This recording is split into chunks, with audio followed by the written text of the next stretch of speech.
Hey everyone, it's Lumi here. Today is Saturday, or I guess technically Sunday now. It's a little past midnight at the time of recording this. And don't really have much planned for this recording, or this episode, I guess. But I guess I'll just talk about some thoughts that I've been having. It's another cold night here. A little less cold than it was last night. I think last night was like the coldest night we've had so far.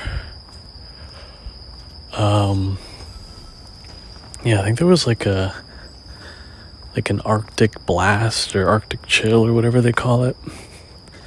That's pretty much like swept the whole United States. Whoa. I stepped on a branch. No, it's so crazy that I think Georgia got snow, New Orleans got snow, Florida got snow. Like all these places got snow, and it's pretty crazy. Like I think with climate change, it's probably going to become like winters are going to be more severe, summers are going to be more severe. So, anyway, hope you all are well.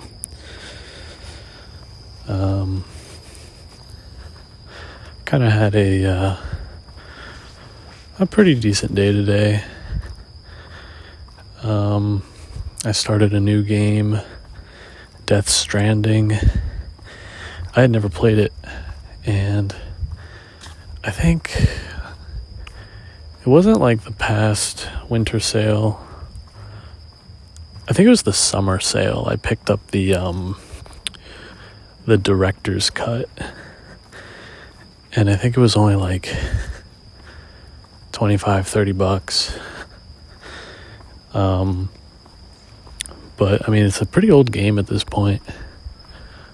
And when did it come out? Like 2019, I think? Or 2020, maybe? I think it was like just before the pandemic.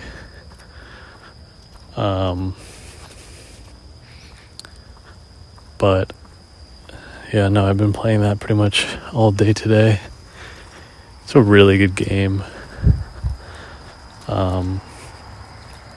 It's kind of out there, you know. It's probably not everyone's cup of tea. It's very slow. And, you know, it's, it was created by Hideo Kojima, who, there's a lot of sprinklers here. Oh, man.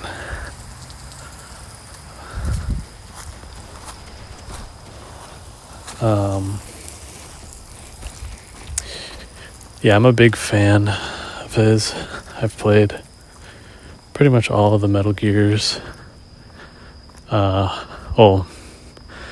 MGS, not like the Metal Gear, like top-down games. Pretty much all the MGS games. And now Death Stranding. And I think they're making a Death Stranding 2, actually. But yeah, no, I'm really enjoying it. I like games that really transport you. Like, as I get older, I love games or media that like can just completely suck you in, and it's basically like something you get like lost in. And the cool thing about Death Stranding is it's very atmospheric. It's really like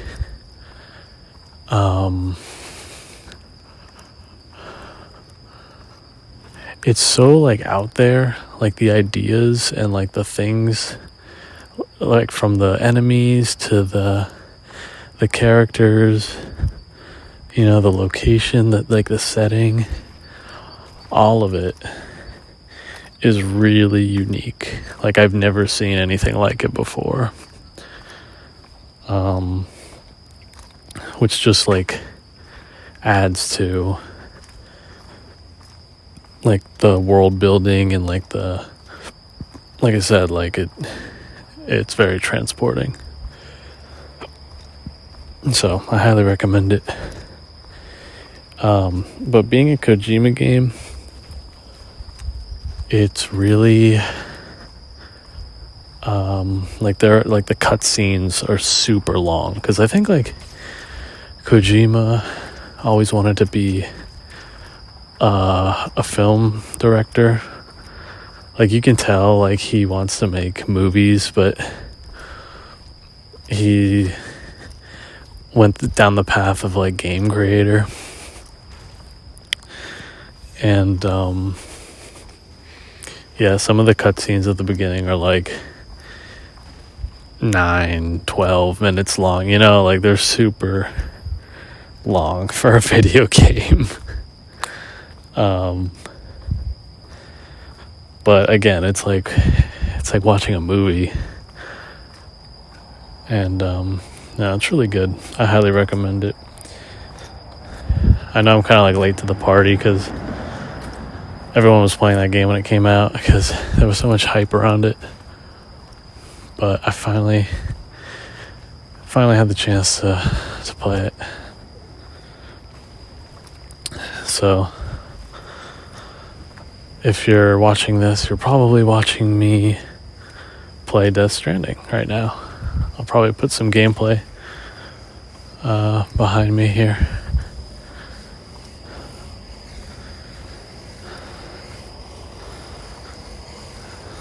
But yeah, I think it's suitable that I'm playing this game.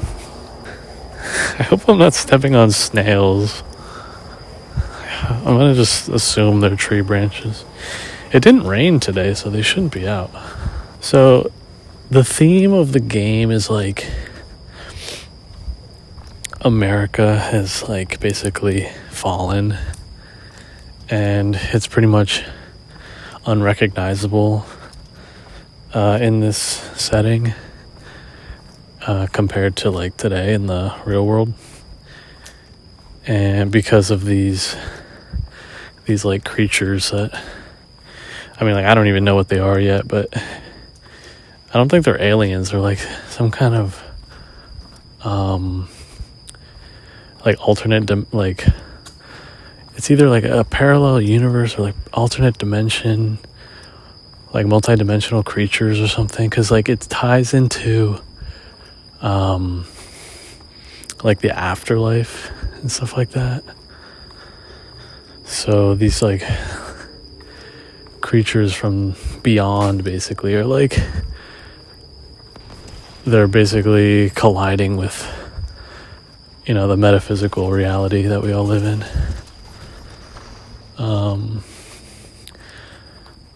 But no, I was going to say that I think it's fitting that I play this game now, because right now America feels extremely divided. And there are a lot of things going on right now that I feel like are shaking the foundations of what this country was founded on, and maybe even democracy itself.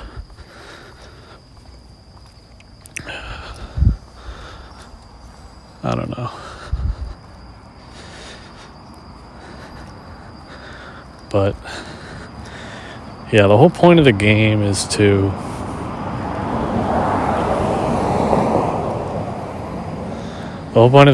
like reunite America, basically.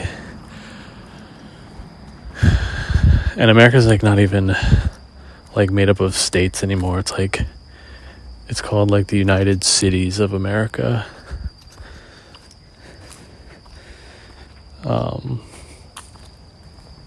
which is a really interesting concept. And I could see being a thing like down the road if there was like a major catastrophe or something. I haven't heard from my friend today. I'm still just like not saying anything, but we'll see what happens with that. I still feel kind of bad, but every time I feel bad, I remind myself that like I have to do this, I need to start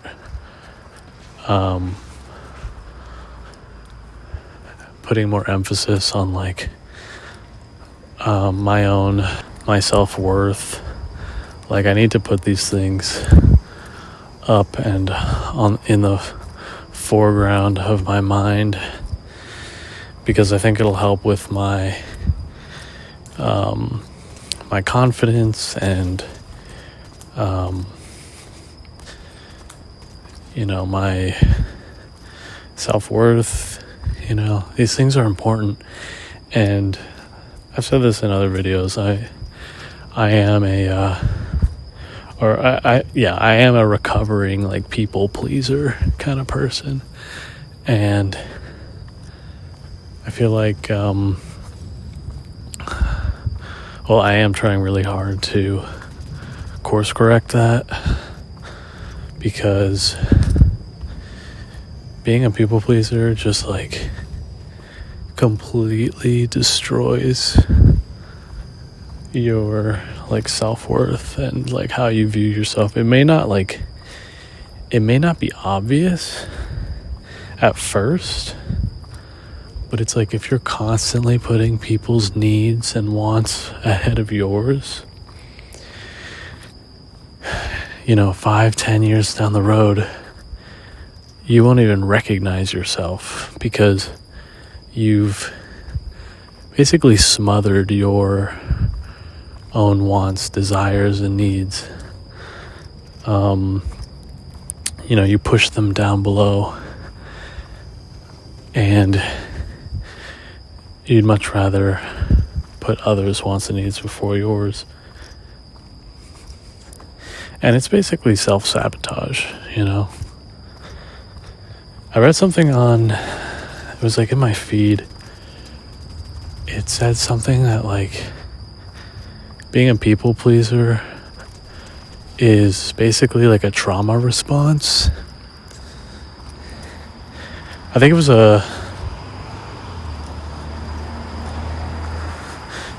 being a people pleaser is like a trauma response to abandonment. And I definitely feel like I have some of that going on just from like my childhood. It wasn't as bad as some, but it definitely wasn't great growing up. And so I have some of those issues, and I was like, dang, this really resonates with me. Makes a lot of sense. I feel like I have, it's mainly issues with like my family when it comes to like abandonment. And I don't know. It's like, it's stuff that even if you're like aware of it,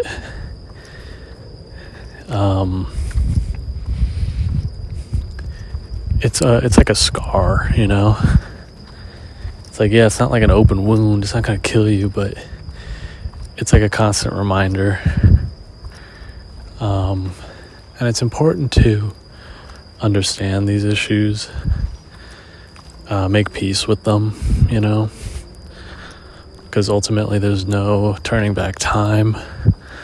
There's no undoing actions. There's no unsaying things that have been said. So kind of just have to like understand that what's done is done, and just keep moving forward. Yeah. Oh, another weird thing that happened to me recently is that, like, so currently, like, I live with my mom, and my sister is apparently doing pretty well, and she just had, like, this major accomplishment. And my mom, like, came to me. She was like, oh my god, like, your sister just did this and that, and, like, blah blah blah, like, basically sharing, you know, what she did. And I was like, oh yeah, that's great. And she kept like putting my, like, it in my face, like like, I don't know if this is just, like, me over analyzing it, but it felt like she just kept, like, coming at me with it. Like, she wouldn't, like, stop talking about it for, like, 25 minutes. And by the way, my mom talks a lot. And I was like, yeah, cool, you know, but, like, I was in the middle of something. And, you know, I didn't say, like, go away or whatever. I wasn't, like, mean. But I was basically hinting that, like, you know, yeah, that's great, but I'm kind of, like, working here. I'm working on my YouTube stuff. And then she said, like,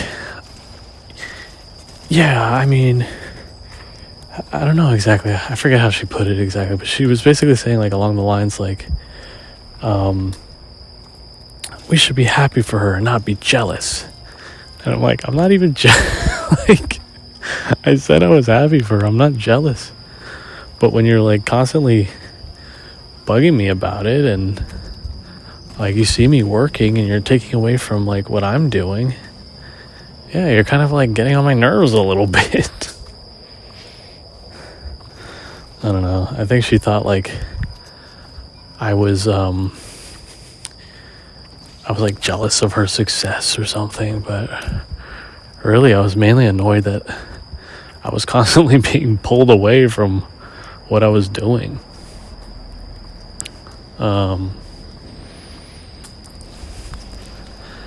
But yeah, I'm happy for her.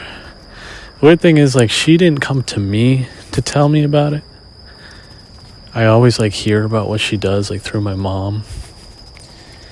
And so it always feels like she doesn't really want to interact with me, or, like, I don't know.